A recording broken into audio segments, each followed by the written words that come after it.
Hey guys, welcome back to Integrated. My name is Angela Erickson, and I am so glad that you are here today. I have a really great interview for you today with Father John Nepil. He's an author, and I believe I actually discovered a podcast host once I started digging around for just to learn a little bit more about him. But before I get started with that, I wanted to give a quick update about my Patreon. I have closed off, I've shut down my Patreon account for the time being. I just felt like I couldn't continue to ask people to support me every month when I'm not even putting out content every month. Uh, the whole point of the Patreon was really to help me offset some of the costs with hosting my podcast so that it goes out to Spotify um, and Apple Podcasts, like everywhere that you might possibly listen to podcasts, that gets hosted somewhere. And then also the streaming service that I use as a platform where I can interview people and I can stream it to my own YouTube channel, all that stuff. That costs money, like hundreds and hundreds of dollars every year. Graphic design, that costs a lot of money too. I design all the graphics, but I have I download and use a program to do that, as well as my website and everything else, and my blog hosting site, all that stuff. All of that to say, I felt like I couldn't continue to ask for monthly support in light of the fact that I just haven't been able to put out as much content. So I still have those costs. I'm still absorbing those costs, but I figure it might be better if I just continue to let my PayPal on my website, if I just keep that up. And if you guys want to support the work that I'm doing, you're welcome to give a one-time donation over on my website, www.integratedangela.com. You should be able to find it there. That's an option, but I just didn't want to feel like people were supporting my Patreon and then sort of getting hooked into something in a recurring basis when I'm just struggling to get enough content out so that I feel like it's justified. I'm not sure if I needed to share all of that with you guys today, but I just wanted you to know that I'm just not doing that right now. Maybe in the future, if you want to support me monthly that way, I can revisit that. But for the time being, I still want all my podcasts to be available to you guys. So we're just gonna see what happens here in the next several months. But I'm really excited to share this interview with you today. I have another interview coming up with Nancy Charles that I'm going to publish about LGBT and what are the right questions we should be asking when it comes to connecting with people who are same-sex attracted, that kind of a thing. Really great interview. So I encourage you, if you're not already, subscribe, because you're not going to want to miss it. I think this podcast, I'm having really great conversations with people, and the conversations I'm really excited to share with you. So, including this one today with Father John Nepil, the author of From Height Unto Depths, Letters from the Colorado Trail. It's published by Ignatius Press, and of course, it's going to be linked in the description. But Father John Nepil and I had a really great conversation. We started talking about how human beings are ordered towards being with nature and in nature. And then it shifted into this, we just kept building kind of on this philosophy and started talking about femininity and how we understand femininity within nature and what that expresses about God. And just a lot of stuff. It got very philosophical, but I think you're going to really like it. It was a great interview. I really enjoyed it. I even enjoyed listening to it again while I was editing it. And sometimes, even though I hate listening to the sound of my own voice, I actually really enjoyed editing this video because I was like, yeah, I like this conversation. It was a great conversation. So please, if you do like it, leave a review.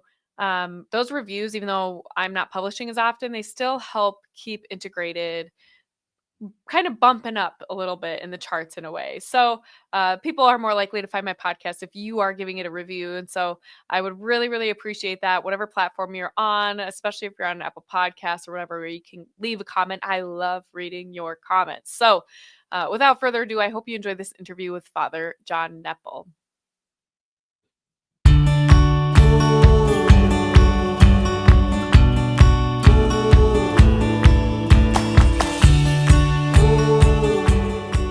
Welcome to Integrated. This is the podcast where we seek to bridge the gap between the intellect and the will so that we can grow as disciples of Christ, surrendering all that we are and all that we have to the truth.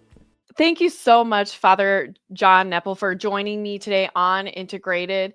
I'm just really excited to talk to you about your newest book, To Heights and Unto Depths, Letters from the Colorado Trail.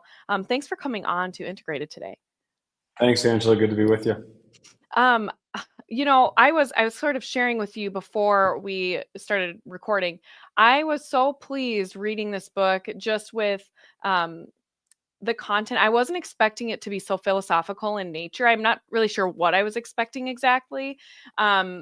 And you just dive into so many different aspects of the human person and our relationship with nature and how God created us. But before we get into more of that, I want to hear a little bit more about your background, because I was listening to another interview you did, and it sounds like you kind of did not like you almost hated your Catholic faith as a kid. And I wanted to dig into that. Can you tell me more about your upbringing and your conversion, so to speak?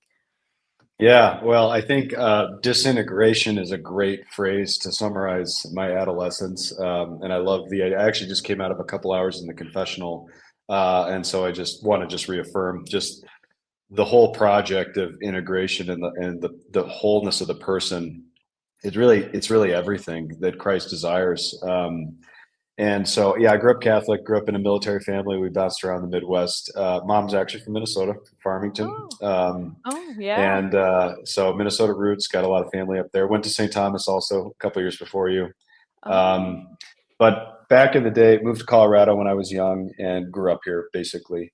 Had an experience of growing up Catholic. We did all the things, but there was never any of the questions of why. And I think I was always kind of an inquisitive and intellectually curious kid. But my parents were great, outstanding people, very moral.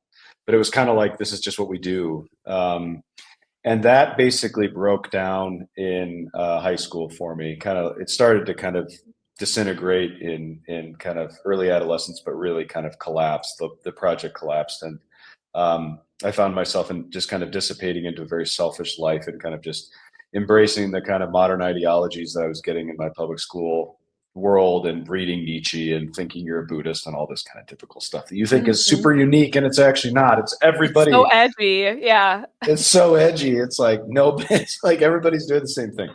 And then really through a very, I would say, a miraculous experience, I owed my parents some money. I went on a retreat. It was a Student of the Rockies conference, actually. So it was this big kind of youth conference. And I had an extremely powerful experience in the confessional with a priest who I've never seen since, and I have no idea who he is. But it was really the definitive moment of my life. And then met Christ in the Eucharist that night. And that was in the summer of 2001. So 24 years ago. And then very shortly after that, I mean, it was a huge conversion. And I very quickly was like, I need to be a priest. And I can't believe they accepted me. Yeah. So within a year, I was in seminary. And then my brother went to seminary also. So my parents were like, whoa, pump the brakes here. This is just nuts. So, and then my brother ended up discerning marriage, but that's what brought us to St. Thomas. We were at the college seminary there. It's a good seminary these days. Yeah, I mean, I don't know what it was like back then. It's very solid now. Yeah, and it's growing. awesome. Had a great experience there, and I needed to learn how to pray, and my worldview had to start to be built out. So, the book that I just published in January is a long kind of study and meditation of my own life of how do you think of the Catholic faith not as a bunch of kind of rules and ideas, but as an overarching worldview. So as a set of values and that kind of come to bear on the totality of how we see everything. That's what I was formed in by some really great people early on, and then found some great thinkers who I kind of started to kind of build my life on theologically and philosophically. And but the big question at the heart of it, which the book centers on, is the idea of creation. And the notion of, if we're going to be integrated as persons, we have to recover our creatureliness. And so for me, very personally, that's kind of abstract, but what it actually played out to be was a lot of my life was spent running into the Rocky Mountains here. I'm looking at them right from my office here, west of Denver.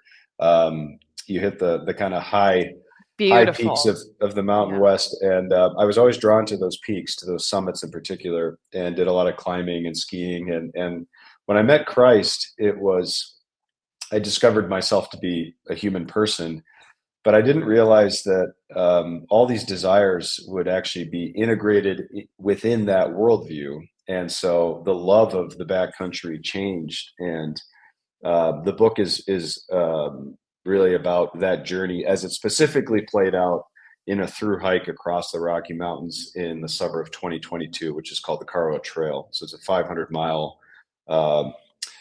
path that runs from Denver to Durango, Colorado. It goes kind of west and then southwest right through the Rockies. And so you pass over 7 mountain ranges and go up about 90,000 feet and down. And so the book is letters from the Karo Trail, but it's really a meditation on creation, humanity, and God as they're all kind of drawn together in our Catholic worldview. Well, and I love the chapters are not super long, and so you could take bits of this. One, if you were to read a chapter a day, you'd get through the book in about a month. It's 31 chapters. Mm-hmm. And you take what's happening on the trail and you draw the reader into these deeper questions from these situations that are arising while you're out on the trail.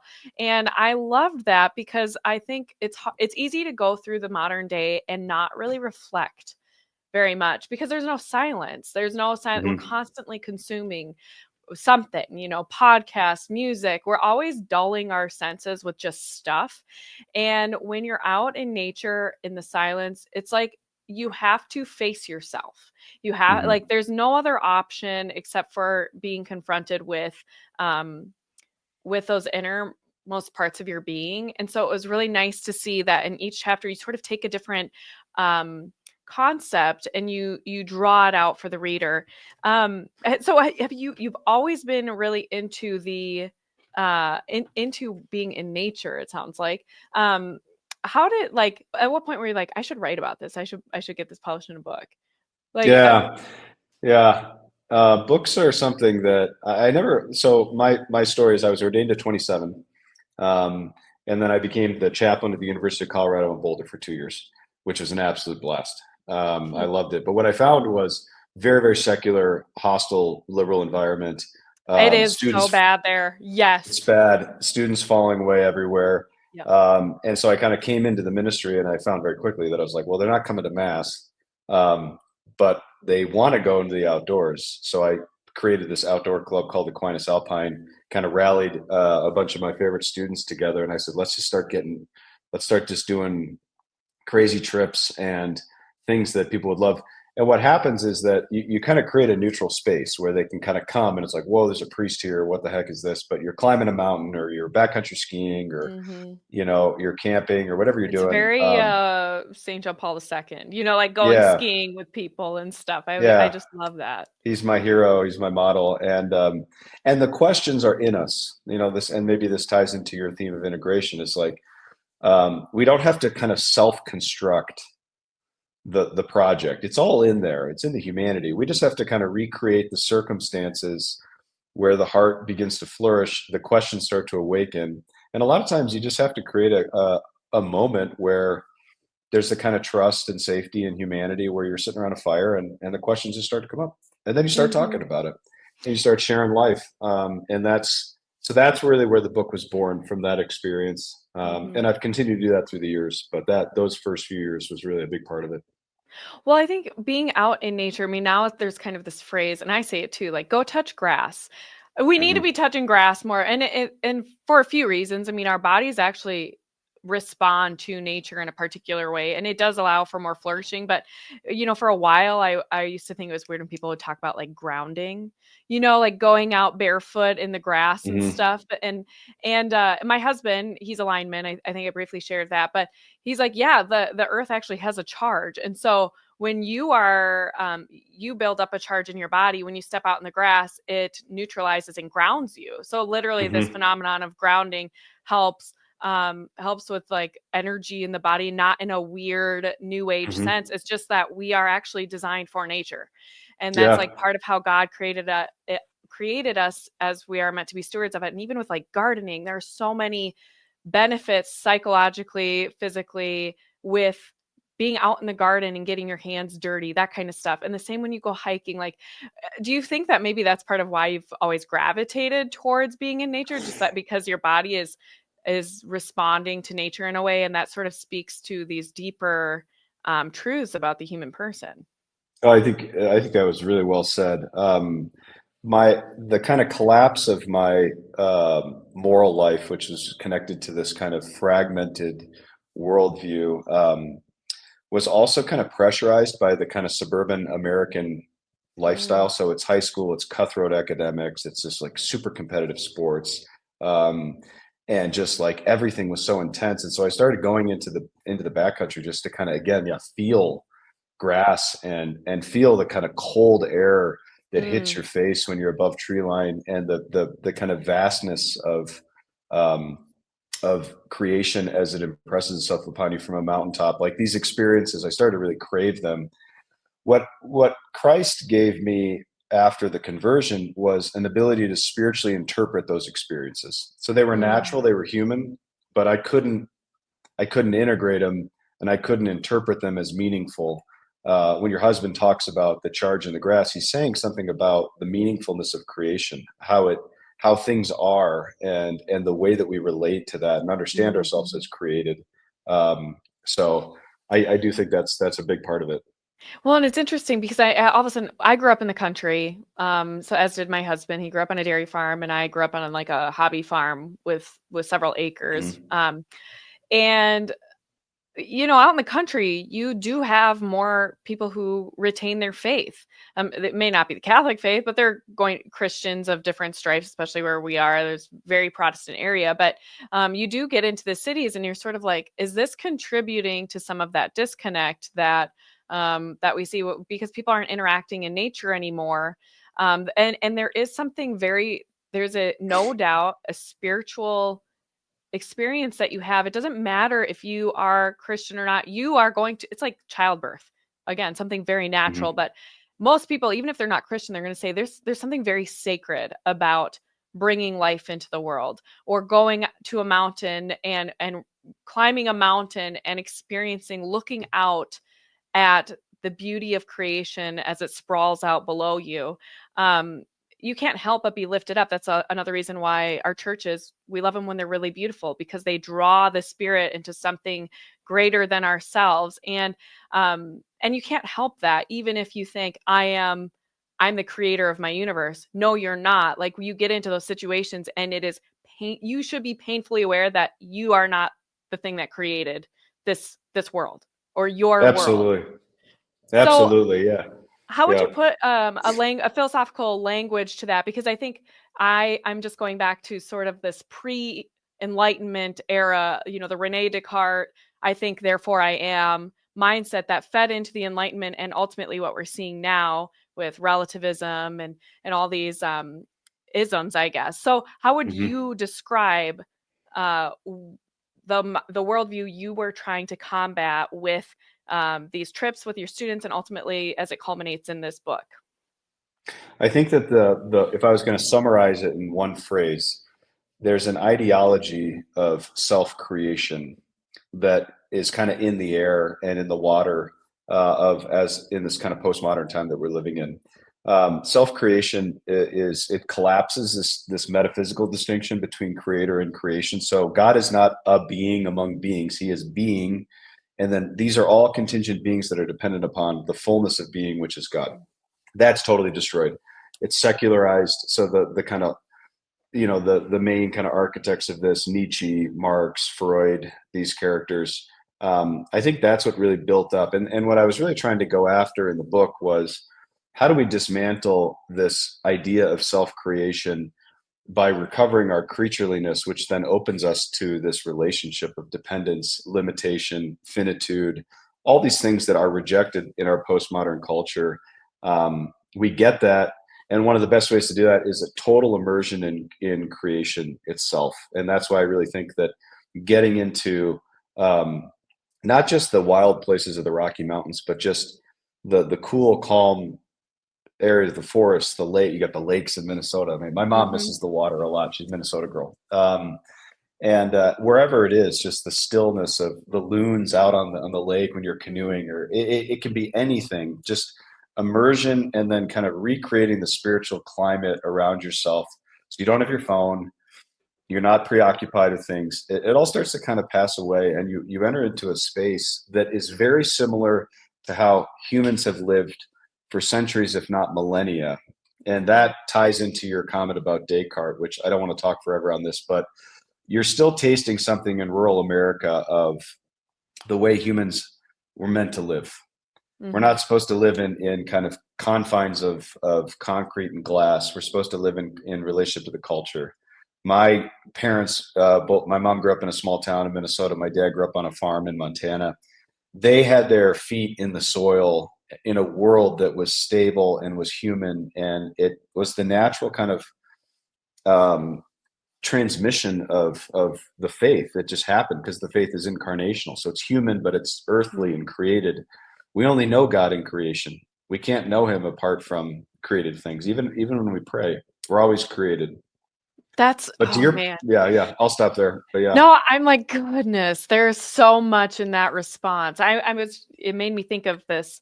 You write on page 36, God's perfection lies in his totalizing relationships.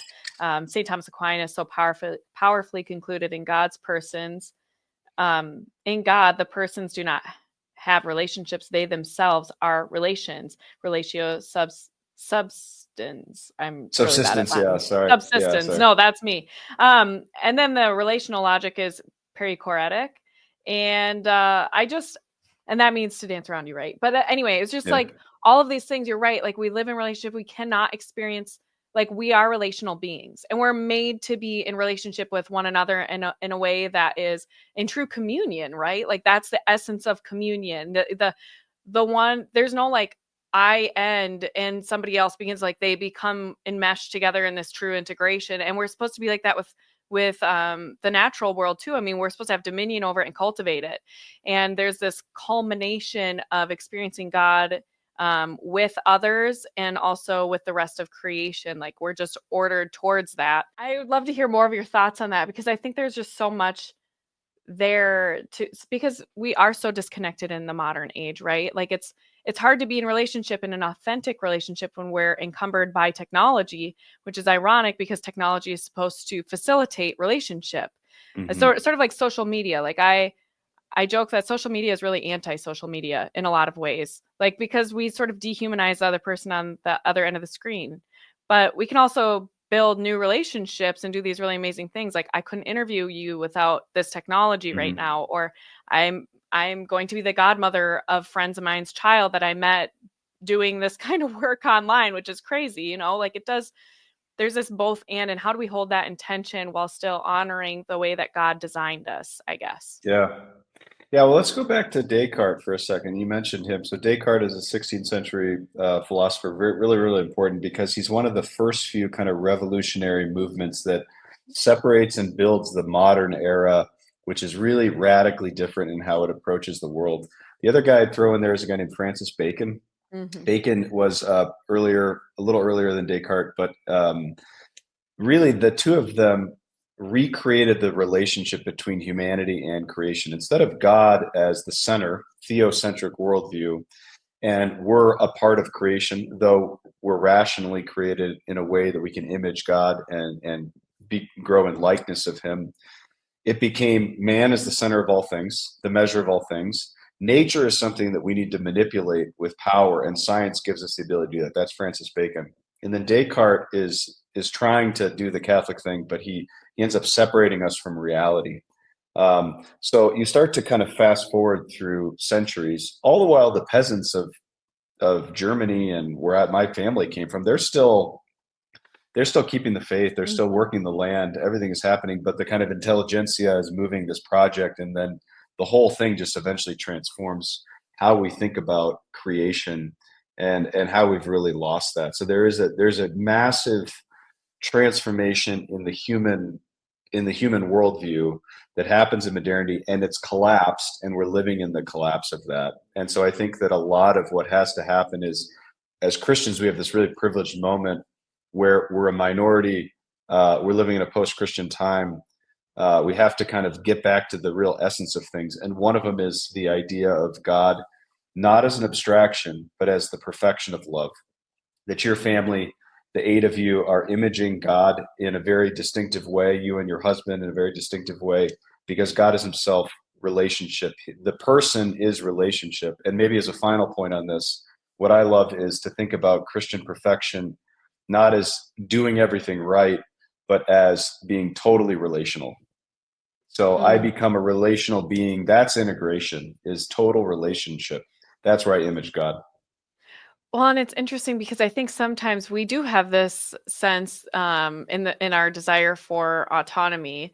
Um, we do kind of forget that we don't there's nothing that we do that is in isolation like that, and that's where sin comes into play, right? Like everything we do has an impact. And for example, when we do something that is an affront to relationship, that's the essence of sin in a way. It's not just that you're turning away from God and you're stepping away from that relationship, but you're also doing something that obstructs or diminishes or is an affront to the dignity of the relationship of another, or even within the self. But yeah, I mean, how do you think being in nature more maybe could help remedy some of that? Because you're right, it is a mindset shift that has happened where it's like, I can do whatever I want right now, and it's what might be personally okay for me to do.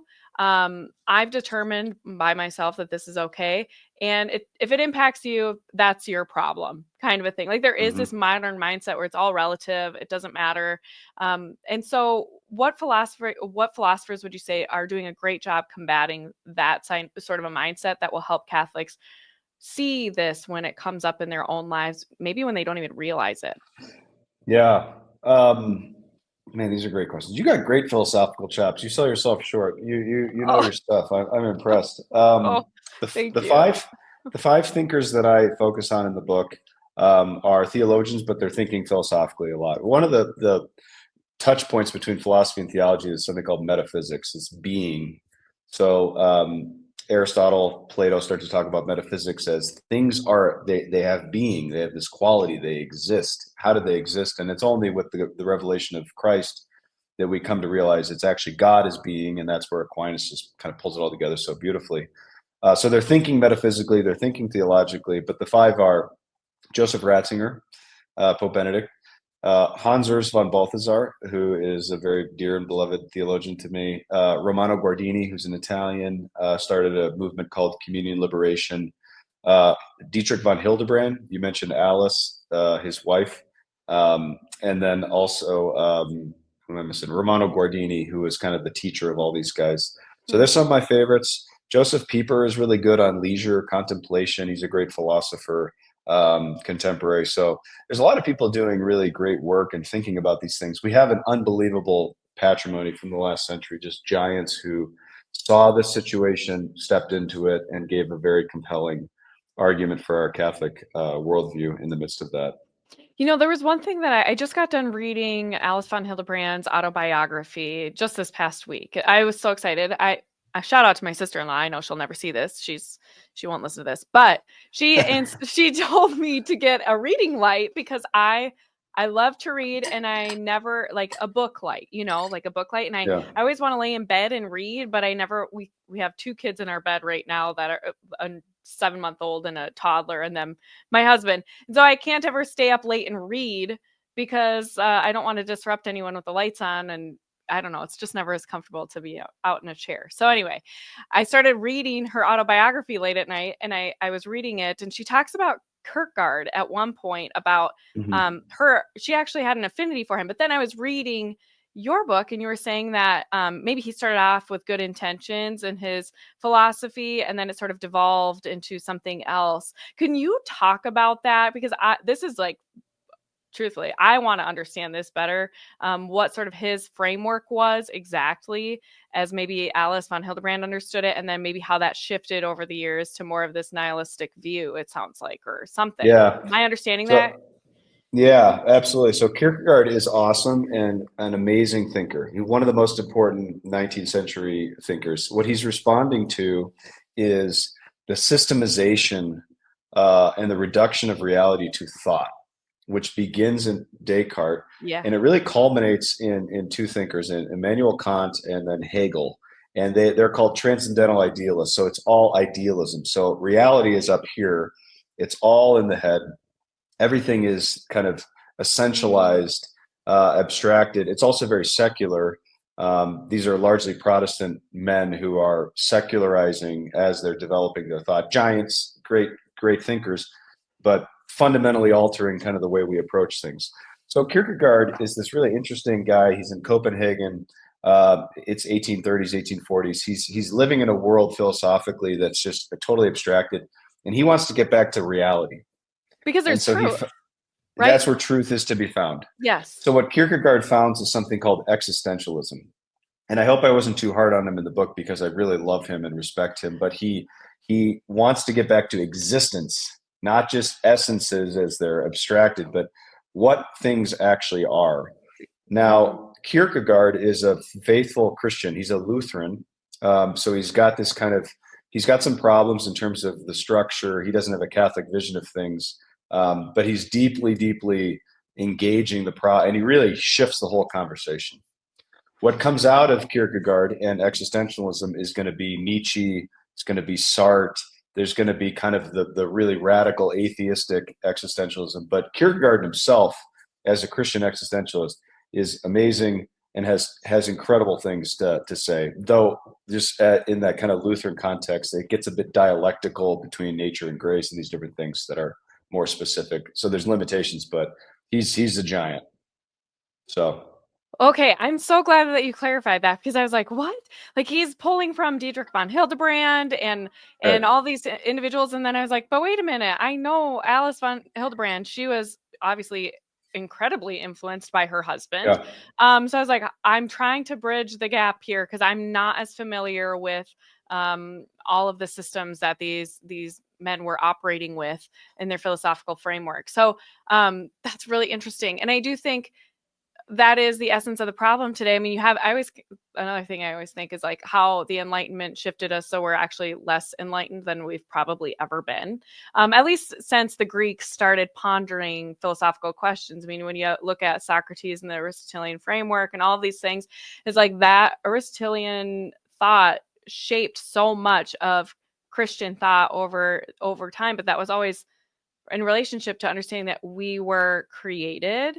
And Mm-hmm. like it's so interesting to me that they had intuited that, because it is written on the human person's soul. Like we have, you again, you can't be out in nature and not realize um, that we did not create this. Mm-hmm. There has Oh, to be a well, first cause. Hi, yeah. can I I got a help little you? friend here. I know I was like trying to shoo them away. They do this all the time. Mom, Yeah. um, maybe I have a snack. Can you have a snack? Go ask your dad. Yeah, Please. so maybe going into that for a second. Alice and Dietrich von Hildebrand, Hans Urs von Balthasar has a very close friendship with a woman named Adrienne von Speyer.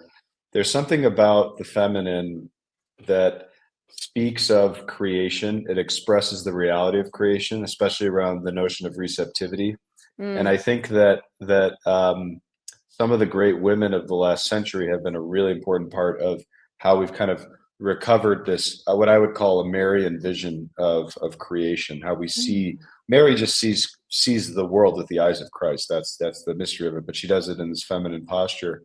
That reality, creation is postured in receptivity to God, which means that it's feminine in its posture. Creation is, and I think that Alice, in very particular ways, was really.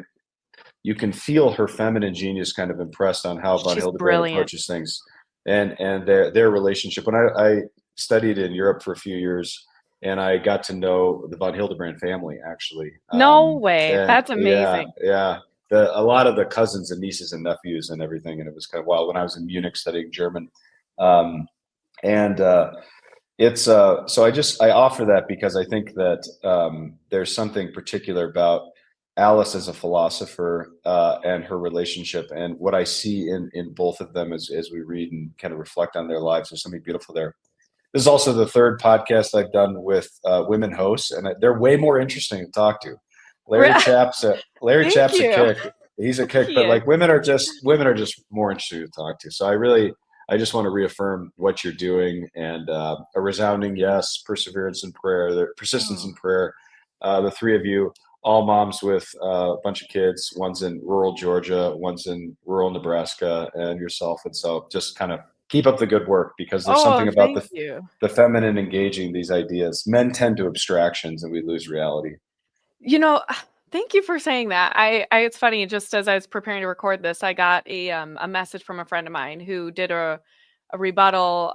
I was accused of being feminist, which is very typical and hilarious. And really, that's just because women are not really welcome in this space, especially on an intellectual level, um, which I find fascinating because when you look at people like St. Teresa of Avila or Alice von Hildebrand, they offer so much in terms of both the spiritual life and the understanding of the feminine in a rightly ordered way. Like, and it's rooted in that receptivity. And we look at Our Lady above all of them, and you're like, Hmm. hello, like God entrusted himself to a woman.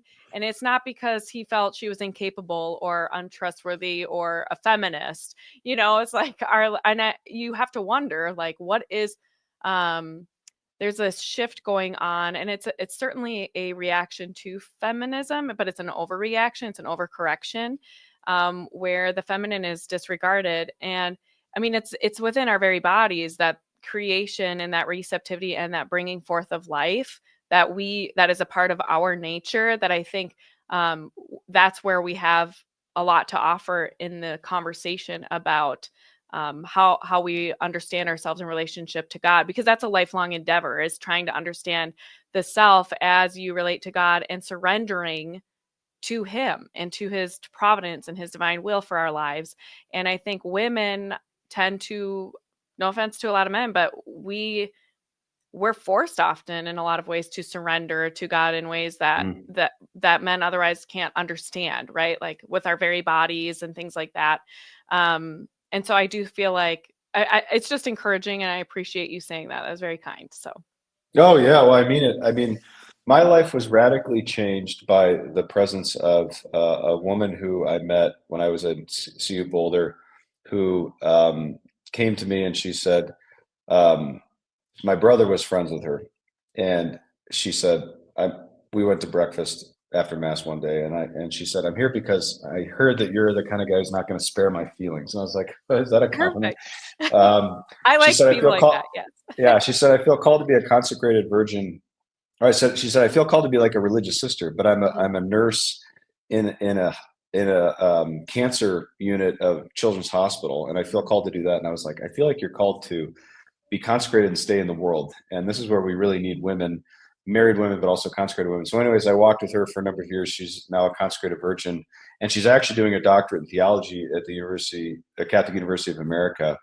And she's one of my best friends, if not my best friend, and she has become um, like an intellectual partner and friendship that has really transformed the way that I approach things. That corresponded also with doing a doctorate on Marian ecclesiology in Rome, so focusing on Mary for these years. And then I teach in a seminary, but I'm always pointing back to the feminine mystery of the church, and how the feminine expresses the reality of creation in a deep and very powerful way. The feminine also expresses and images the real essence of the church.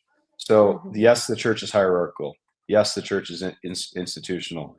Yes, the church is apostolically founded, but that's like a part of it. The whole, the totality is Mary, and women who step into that express that. And that's why I think it's a really privileged moment, like where it's like John Paul II is the model of, like, he saw this the specific genius of women. Mhm. And I devote a chapter in the book to this on fiat, where I talk about women, and that there's a total complementarity and equality within a distinction, but it doesn't. What the stupidest thing we can do is to say feminism was insane and it destroyed women. So now we got to go to the opposite extreme and kind of circle the wagons and just kind of go back to kind of maybe cultural expressions from a century ago that were kind of, I don't know, to create a kind of safety. And it's like, that's not it. There's something more No. that God is doing now. There's a medium, and that's where the truth is often in moderation and temperance. And so, and that's something too, I think often when people, I would consider myself more of a traditionalist. I love tradition in the church. I feel like I've heard debates about whether or not consecrated virginity, if that's legitimate or not in the real, in the world, or if people should be like, what's your argument in favor of consecrated virginity in the real, just in a secular world, and not going into Well, consecrated religious life? you should Because like have being Andrea on your, single, yeah, you is should have that Andrea really on your, vocation? yeah, Andrea Polito is her name. You should have her on your podcast. She's a trip. And she knows her stuff. Single is not a vocation. Single is a preparation for state in life.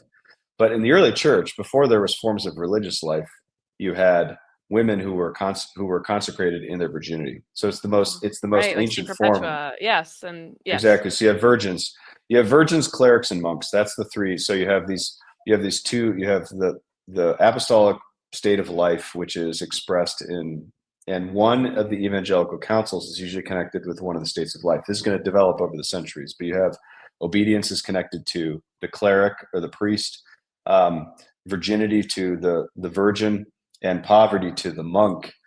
From that's going to grow religious life. So you have to think of it in terms of epochs. So the first 3 centuries of the church are much more similar to where we're at today. Christendom is dead; it's over. It doesn't mean that we don't love the tradition or that we don't have to embrace it or ennoble the liturgy or these things, but we can't go back to pretend that we're in Christendom. And a lot of the kind of conversations and debates around traditionalism, especially as it gets more radical, kind of collapse the conversation into that instead of saying, no, we're in a time like the early church. We're in an apostolic age. Okay, so 1956, right before, maybe 1954, right before Pius XII dies, he reinstitutes the order of consecrated virginity in the church. Hmm. So you basically can't argue that it's illegitimate because it's historically there's massive precedent, and then it's reinstituted and promoted Mhm. by the Second Vatican Council, and every pope since has talked about it. So what is the idea? Well, the idea is that because the world has been secularized, we need consecrated people in the world. We Mhm. need them actually in the hospital. We don't have hospitals run by nuns anymore. We Well, need yeah, I was gonna the say, the what do you presence of say then? The consecrated. idea of like, how do we? Because I would love to see, of course, and I'm sure you would too, more religious orders flourishing, and women who are desiring to be consecrated virgins or sensing that vocation, um, joining a particular order with that charism, where they're going out and working in hospitals and stuff like that. But you're right. I mean, it's like we have to be realistic too, that like, what's the likelihood that we can do that in this day and age? And what if somebody does have a vocation to that, but there's no order where they can actually live that out? Or I don't know. It's like I'm thinking about it in real time. I don't know what to.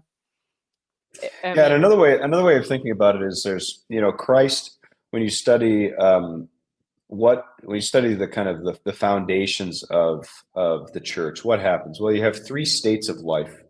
mm-hmm, States is just means status is how you stand. So you're in the lay state. I'm in the priestly state. Religious are in the religious state mm-hmm, of life. The religious state of life is defined by separation from the world. It's always for the sake of the world, but the right. predominant form of religious life, I mean, the strong majority historically is convent life. It's monastic life. Um, it's only in the last few centuries that we've really had this kind of explosion of active apostolic sisters in the world doing things. It's beautiful. This is how the world works. But what the church has done is said consecrated life is not coextensive with religious life. It's possible to be consecrated in the lay Mm, state.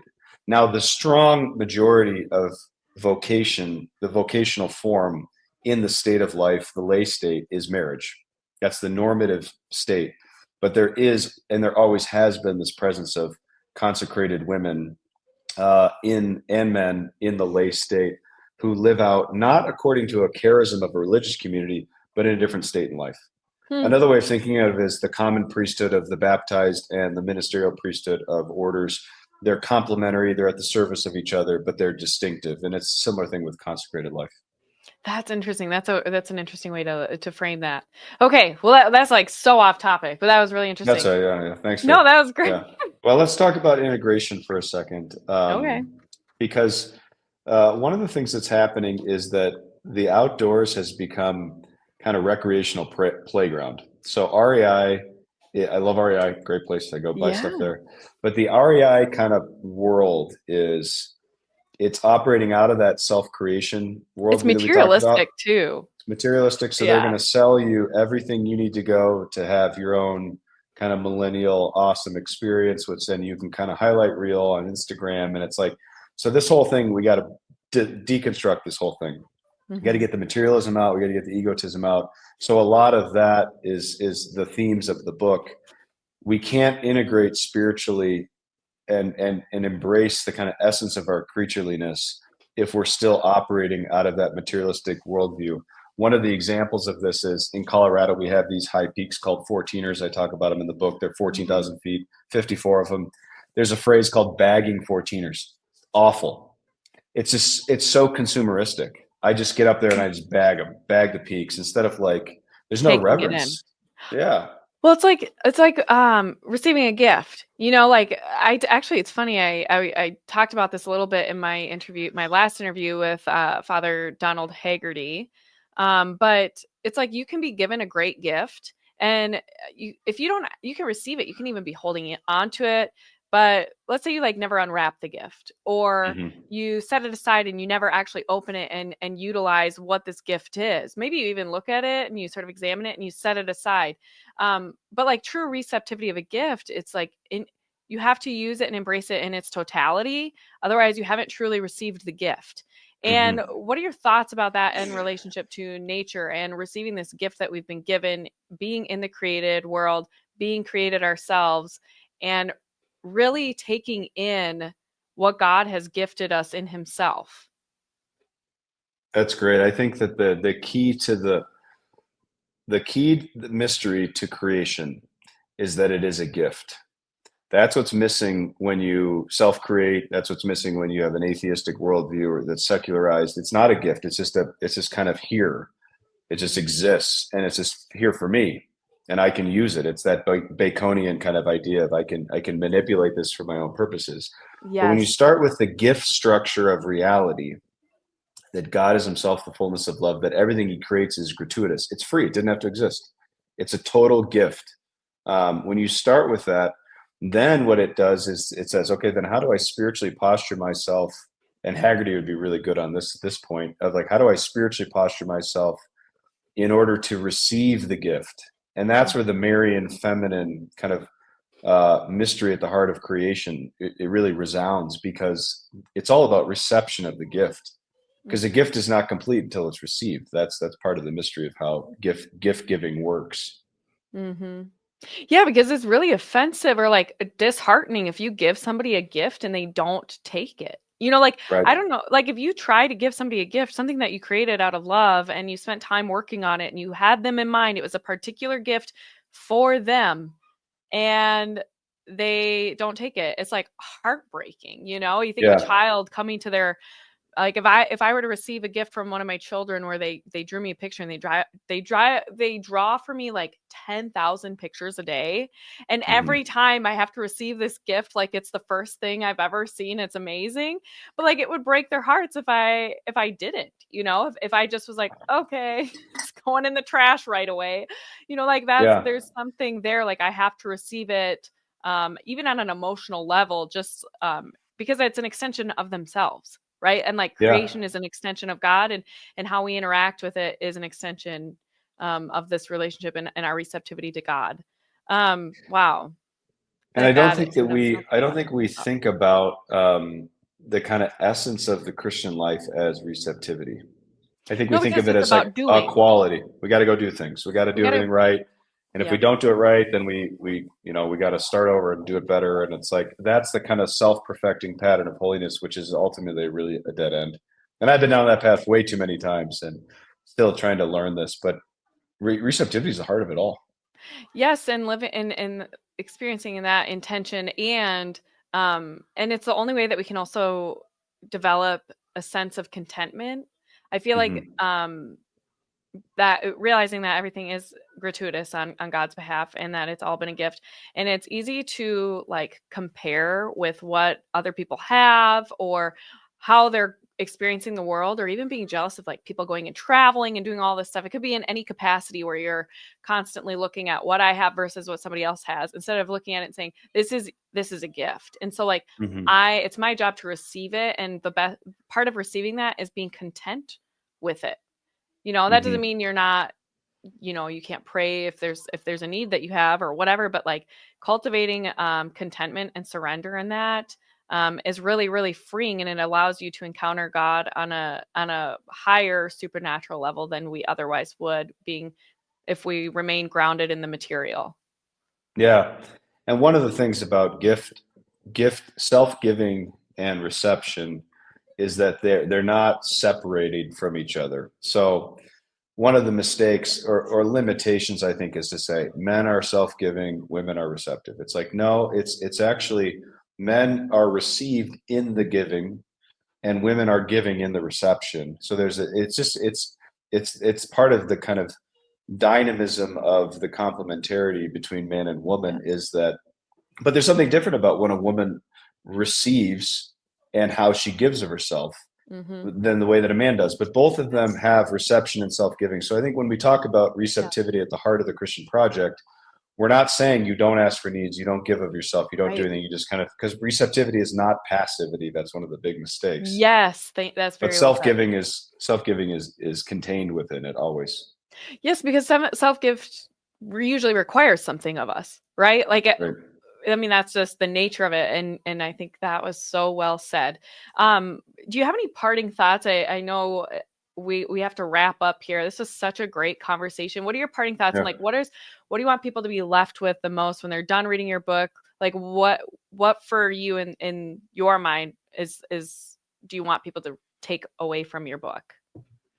Well, I think that the biggest thing is just to um, have the confidence to step out and to re-engage creation, be in nature, immerse yourself, take your children into it, and be really creative about how we can live in a technological culture, not be reactionary and throw it all out. I mean, use technology well for the sake of communion, as you spoke about well earlier, but really just just getting back into creation because it does several things. Number one, it reveals to us again the gift structure of reality. I mean, how many nonsense, stupid things I'm obsessing about or anxious about, how they fall away when I step out into onto the trail and things just kind of start to kind of stabilize again. My humanity awakens when I'm immersed in creation, and God becomes real in a deep way again. So I just invite people to that, and I think the whole thing, creation, humanity, God, they all come together in the incarnation. That's the key to our worldview. So what I say is to start thinking about the Christian life as a worldview, as a way of spiritually interpreting reality, and head into the backcountry. It's the privileged school where we learn to do that. Thank you so much. Would you mind closing us out with a blessing? Sure. Let's pray. In the Awesome. name of the Father, the Son, and the Holy Spirit. Amen. God our Father, we thank you and we praise you for the gift of creation, the gift of our lives, the gift of our day, especially the gift of the cross. So those circumstances and things that do not seem like they are gifts in any way, but that they are still contained within the mystery of your love. Pray for the grace to our hearts would be expanded according to the mystery of Mary's fiat and drawn forth. Pray for Angela, for her podcast, her ministry, her family. And for all those who will listen to this podcast, we pray a blessing in the name of the Father, the Son, and the Holy Spirit. Amen. Amen. Thank you so much, Father. And I hope I can have you on again sometime. That was Let's do really it wonderful. again. Thank you. That was great. Yeah, thanks.